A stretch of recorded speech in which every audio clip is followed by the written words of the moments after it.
ये 3 गलतियां 90% लोग करते हैं during the cold cough and fever, जो बॉडी की रिकवरी सिस्टम को स्लो कर देती है। पहला मिस्टेक, रेस्ट नहीं लेना। इन्फेक्शन से लड़ने के लिए बॉडी को एनर्जी चाहिए।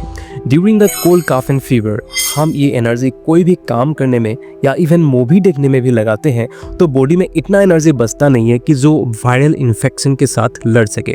इसलिए ड्यूरिंग द सर्दी जुकाम हम अपनी बॉडी को कंप्लीटली रेस्ट देना है। You can listen your favourite music, use a slip and concentrate on your bodies healing process. Mistake number 2, pharmacy से तुरंत मेडिसिन लेना। बॉडी की एक नेचुरल पावर होते है कि वो किसी भी इन्फेक्शन के साथ लड़ सके, जिसको हम बोलते हैं बॉडी की इम्यून सिस्टम। सर्दी जुकाम is a very common viral infection जो बॉडी नेचुरली क्योर कर सकते हैं within 7 to 10 days without medicine. लेकिन लोग अक्सर बीमार होते ही एंटीबायोटिक्स एंड पैरासिटामोल की सहारा ले लेते हैं।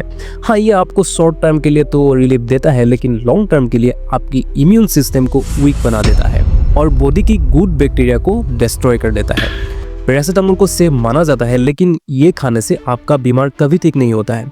ये सिर्फ आपका बॉडी टेम्परेचर को रिड्यूस करता है, और वो भी कुछ ही ड्यूरेशन के लिए। और एंटीबायोटिक्स जो आप लेते हैं ये भी वायरल इन्फेक्शन के अगेंस्ट काम नहीं करता है, क्योंकि antibiotics always work against the bacterial infection only.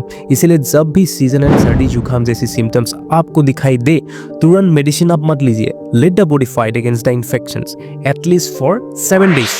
7 to 10 days के बाद अगर आपको लगता है कि नहीं ठीक हो रहा है, then you must go for medical treatment. Mistake number 3, अपनी डाइट को नेग्लेक्ट करना।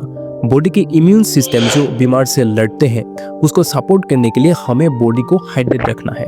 हमें फोकस करना है कुछ ऐसी फूड जो इजीली डाइजेस्ट होता है, इन्फ्लेमेशन को रोकता है, और साथ साथ उससे हमें प्रोटीन एंड न्यूट्रिशंस भी मिले, जैसे कि limited amount of skinless chicken, fish and eggs, chicken और vegetable soup with garlic, ginger and small amount of kala mirch, herbal teas like ginger and turmeric water, raw fruits, leafy green vegetables, etc. And avoid some foods like alcohol, caffeine, sugary items, spicy food, ज़्यादा fat containing foods and dairy products, and all the processed food, even your favorite sweets.